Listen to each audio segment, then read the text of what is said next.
Hello and welcome. I'm Pranay Upadhyay and you're watching India Today Global. Our first story tonight would be about the biggest ever AI event being hosted by India, because New Delhi is hosting Global AI Mahakumbh. The AI Impact Summit 2026 is the largest AI event ever and a first convened by any Global South country, with representation from over 100 nations. This summit is not just about technology showcasing, but it is about changing the rules of the game and ensuring that artificial intelligence becomes more democratic, more accountable, and more aligned with people-first priorities.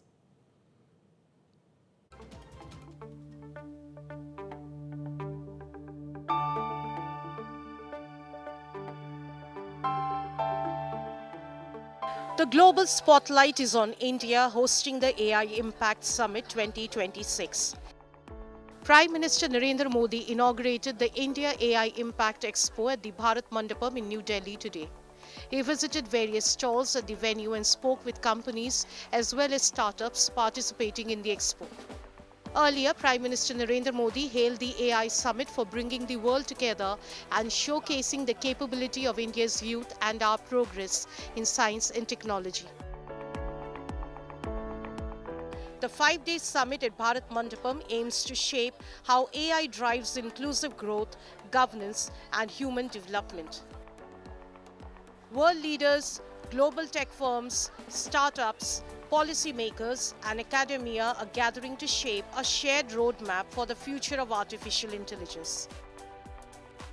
With over 2.5 lakh visitors, the summit positions India at the center of the global AI conversation. For India, this is not a debate about the future of work. It is a decision about the future of growth, social stability, and cohesion.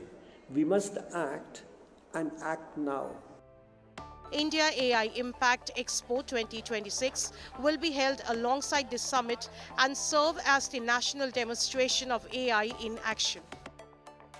The expo will feature over 600 high-potential startups and 13 country pavilions, showcased along the themes of people, planet, and progress.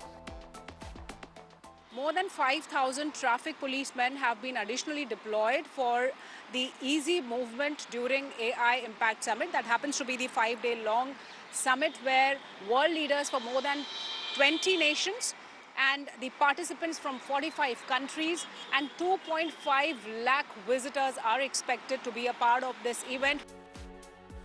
Global leaders including French President Emmanuel Macron, Brazilian President Lula da Silva, Spanish President Pedro Sanchez, Sri Lankan President Anura Dissanayaka, and Crown Prince of Abu Dhabi Sheikh Khalid bin Mohammed bin Zayed Al Nahyan are participating in the summit. The UK and India have a very close relationship when it comes to technology. We have a fantastic base in the free trade agreement where countries both looking at two things. One, the adoption of AI to make sure we're spreading opportunity for people both across the UK and India. And secondly, as you say, the responsible adoption of AI. Unlike earlier AI meetings in the UK, South Korea and France that focused heavily on safety and regulation, India's summit seeks to place development and the global south at the center of the AI conversation. With global technology leaders including OpenAI CEO Sam Altman to Google CEO Sundar Pichai present at the summit, startup companies will showcase their prowess in how AI can be used for security, to prevent street crimes, in sports, and even in medical procedures. As the first international AI summit of its kind being held in the Global South, the summit positions India at the center of amplifying the voices of developing nations in global AI governance. With Shivani Sharma and Ashutosh Mishra, Bureau Report, India Today.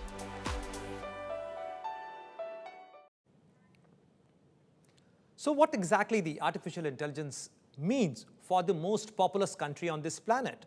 To discuss this issue, I am being joined by Dr. Kanishk Gore, founder of the India Future Foundation, a young tech entrepreneur.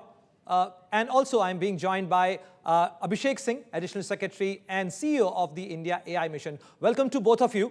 And my first question to you, Abhishek ji, about the India AI Impact Summit. India is hosting the world's biggest Mahakumbh of AI of 2026 in terms of the artificial intelligence. How exactly will this ensure that the global south stop being just the buyer of AI or technology and start owning the future technologies? See, like it's puts things in perspective. Like, of course, the technology has been developed by the West and being like diffusion is happening. But what we need to do is that in order to make models more fair and unbiased, we need to ensure that they are trained on data sets that are diverse, data sets that are from the global majority, the country, the global south. There are applications, there are models which are trained in, I mean, various cultural contexts. So it's very, very important that the global south, where the most of the users are is represented in the data sets on which the models are trained. Number two, when the problem that we are solving using AI should be solving the problems of the global south, the challenges that we face, especially in democracy, that needs to be addressed. So what India is trying to do is that a technology which is actually controlled by a few companies and a few countries, we're trying to put the global south, a country like India, at the center stage. We do believe that, especially us, India has a lot of advantage when it comes to development of this technology, especially in terms of talent. And how do we ensure the other elements which are required, like especially the high cost compute? How can we ensure democratize access to compute, build access to data sets, and ensure that Indian researchers and researchers from global south also have a level playing field when it comes to competing with the best in the world. Uh, Abhishek ji, we also have Kanishk with us. Kanishk, my question to you is that, how will you turn the summit into the launchpad for the massive AI adoption in the key sectors of Indian economy? How we can implement those things to make this AI more workable for the farming, healthcare and the education sector, which are the key drivers and the key areas of concern for the Indian economy? See, in terms of the platform which Abhishek Singh ji and the India AI team has set up for us, now is the time and the opportunity to make best use of it. With vast number of young entrepreneurs and tech available, it's the right time to have the right level of AI skilling in every workforce, whether it is human resource, finance, outsourcing, offshoring. Mind you, India is also the hub for GCCs, and you will see a lot of AI development happening in those GCCs. To require workforce, and India has the youngest population in the world right now. So, how do we get our population to be trained on using AI for doing good development and make AI safe and trustable is really the key. If you go to the AI summit, you will find so many use cases. I met companies who are making robotics. I have seen companies building out use cases for AI in healthcare. I have seen companies making AI workforce efficiency more productive. So the opportunity is huge. Now, with this, what AI team is bringing is enormous amount of capital and funding by bringing in tech giants. We are seeing a large number of venture capitalists come to India, and I have never seen this erstwhile in my life so far. So many tech leaders, entrepreneurs who are coming to India for this AI summit. So kudos to Abhishek ji and his team. Just not one name. There are 20, 30, 40 plus names. You made a very And you important will point, only see Kanishk, them. here, but I would want the response from Abhishek ji on this issue. Abhishek ji, the world keeps saying that the AI is a job killer. India is a country with 1.4 billion people and a massive young workforce. How do we flip that fear into an opportunity? There are many issues which are being, and projects being implemented by the India AI mission. But what are the fears and how are you going to assure this young population that this AI technique is actually, can ensure the Rozgar guarantee for everyone? See, the way technology evolves, whenever a new technology comes in, right from the time of automobiles to mobile phones to internet, well, there are some jobs that get impacted. Some jobs do become obsolete, but there are a lot of new opportunities that come in. And that's how economic development, that's how evolution takes place. So what I foresee is that, yes, there will be some routine jobs like entry-level coding jobs and debugging jobs or content writing. Those jobs will get adversely impacted. But the value that will be created by using the AI tools in doing software programming, doing writing, doing agentic AI, providing AI transformation services, enabling edge AI, building applications in robotics, ensuring physical AI, autonomous vehicles.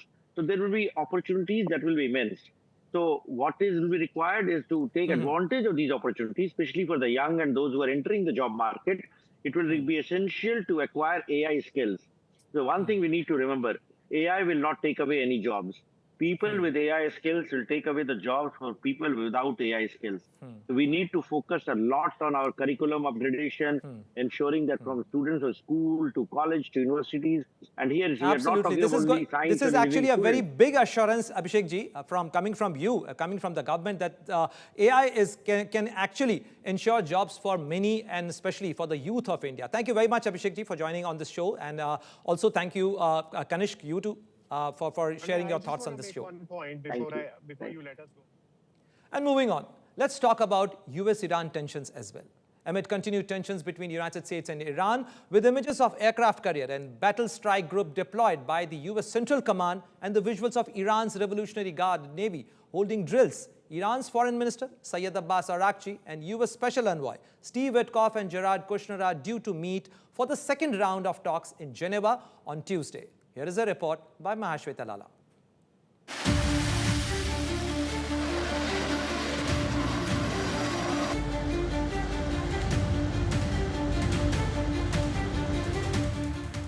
Ahead of the second round of talks between the US and Iran in Geneva, Iran's Foreign Minister Abbas Araghchi met with the head of the UN nuclear watchdog agency, Rafael Grossi.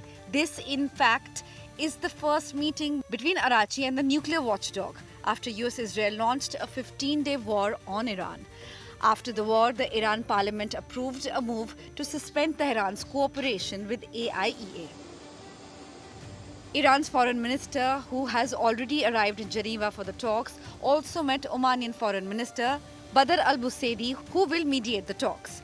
The first round of indirect talks were held in Oman on February 6th, mediated by Omanian Foreign Minister, Special Envoy Steve Witkoff and Trump's son-in-law Jared Kushner. Look, doing a deal with Iran is not easy. I said it yesterday, I'll repeat it again today. I mean, we have to understand that Iran ultimately is governed, and its decisions are governed by Shia clerics, radical Shia clerics, okay? These people make policy decisions on the basis of pure theology. That's how they make their decisions. So it's hard to do a deal with Iran. We've always said it's hard, but we're going to try. That's what the president is trying. I'm not going to prejudge those talks. I'm certainly not going to negotiate with Iran here in front of the press and on the stage. Our negotiators are on their way there now.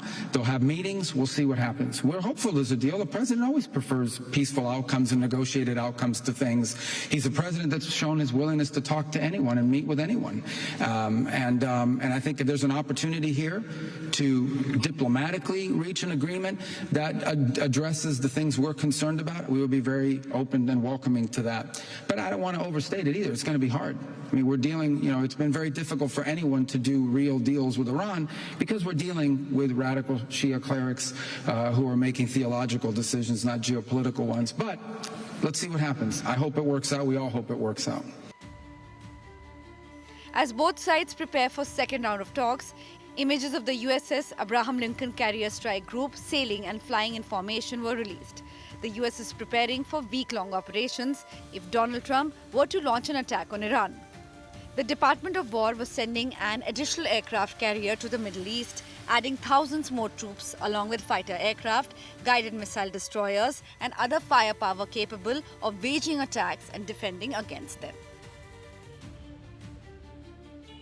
On the other hand, Iran's Revolutionary Guards Navy held a drill in the Hormuz Strait to test the readiness of the Guards' naval units to protect the waterway. Iranian media showed the naval exercises on state television, overseen by IRGC Ground Forces Commander General Mohammad Pakpour. The Strait of Hormuz is a vital international waterway and oil export route from Gulf Arab states, been appealing for diplomacy to end the dispute. Israel, which has been skeptical of the talks, says Iran should give up its enrichment capability and dismantle nuclear equipment and infrastructure. I will not hide from you that I express my skepticism of any deal with Iran because, frankly, Iran is reliable on one thing. They lie and they cheat. But I said that if a deal is to be reached, it should have several components that we believe are important not only for the security of Israel, but for the security of the world. There shall be no enrichment capability, not stopping the enrichment process, but dismantle the equipment and the infrastructure that allows you to enrich in the first place.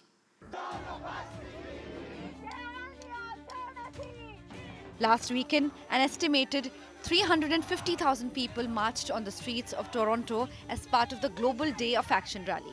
Demonstrators carried Iranian flags and called for a regime change in Iran in the wake of a deadly nationwide protests. With Mahashweta Lala, Bureau Report, India Today.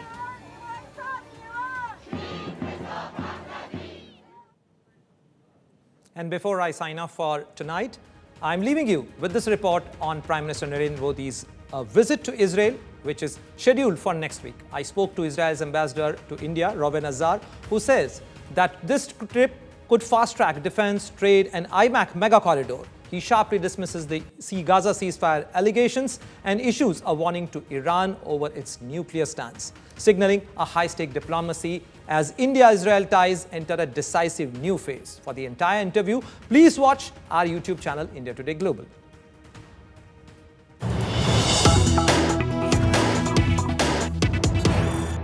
Prime Minister Narendra Modi would soon be visiting Israel, and this is a visit which is long in making, long overdue.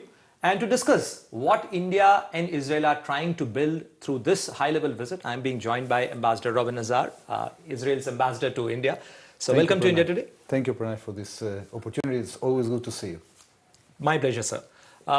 First question, since Prime Minister Netanyahu has already announced that he's expecting Prime Minister Modi next week in Israel, what we should expect, what the people of India and Israel should expect from this high-level meeting, since this visit was in making and you were involved in the preparations. So what are the big deliverables we should be looking at?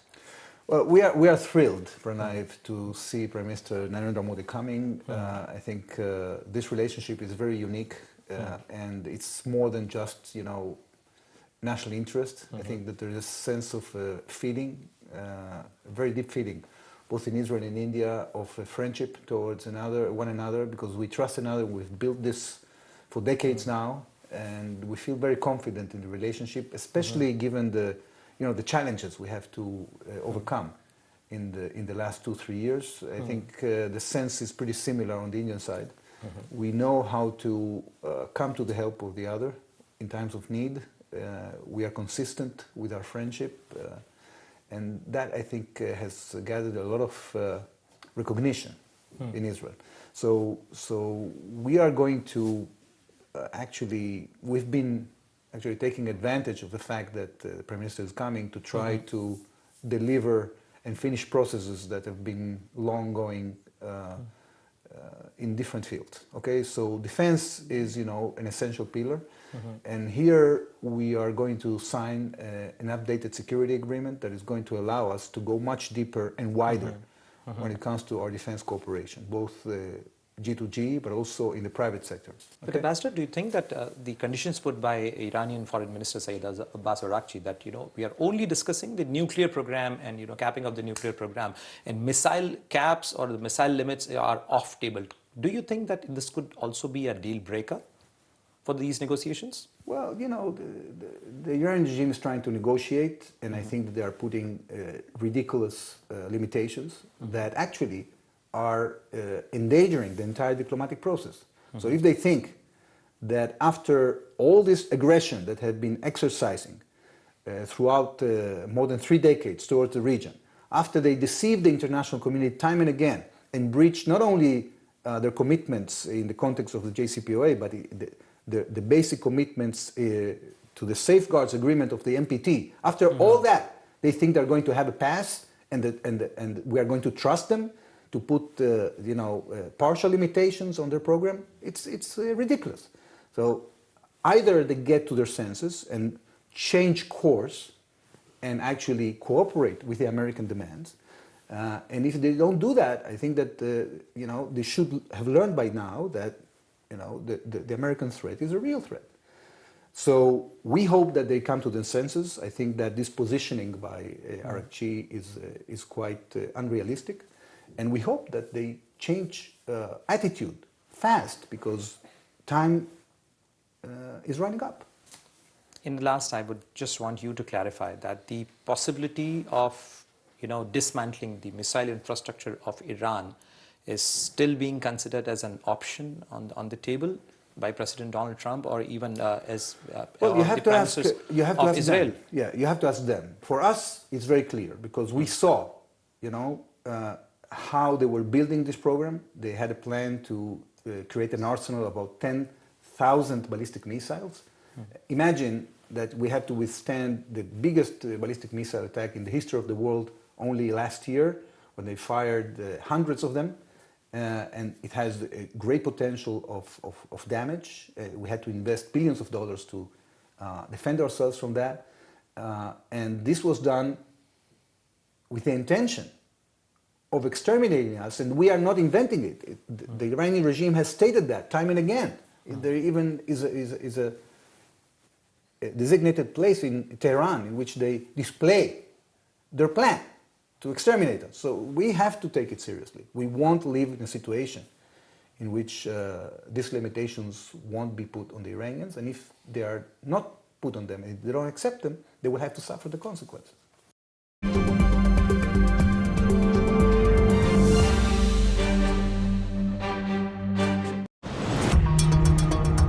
After Andrew Mountbatten Windsor and his former wife Sarah Ferguson's name appeared on Epstein files, along with Andrew's pictures with women, which stripped him of his title, the names of their daughters, Princess Beatrice and Eugene, have now appeared a number of times in the latest release. In the latest tranche, at least one of the references is highly embarrassing, referring to a young Eugene's private life. It's been 2 weeks since our mom was taken. US television journalist Savannah Guthrie, whose mother Nancy has been missing for over 2 weeks, renewed her plea for help to find her mother in an Instagram post released on Sunday. Guthrie said she and her family still have hope and again pleaded for her mother's return and appealed for the public's help in solving the case. Investigators have obtained a DNA sample from a glove that was found near Nancy's home and appears to match the pair worn by a masked brawler seen in doorbell camera footage before she was abducted 2 weeks ago.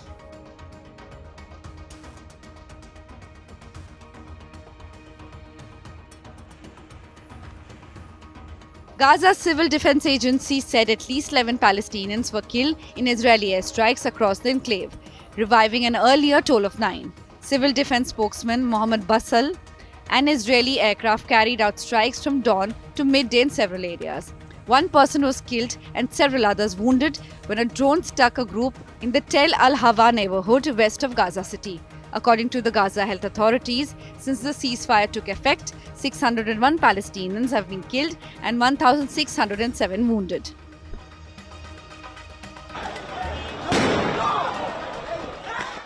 Two female Israeli soldiers were rescued from riots that broke in ultra-Orthodox city of Bein Brak in central Israel. Israeli police said the soldiers were performing a welfare visit but had not coordinated with the police. At least 22 people were arrested. Many in Israel's ultra-Orthodox community are furious over laws that may force them to serve in the Israeli military, holding frequent protests. Roughly 1.3 million ultra-Orthodox Jews make up about 13% of Israel's population and oppose enlistment because they believe studying full-time in religious seminars is their most important duty.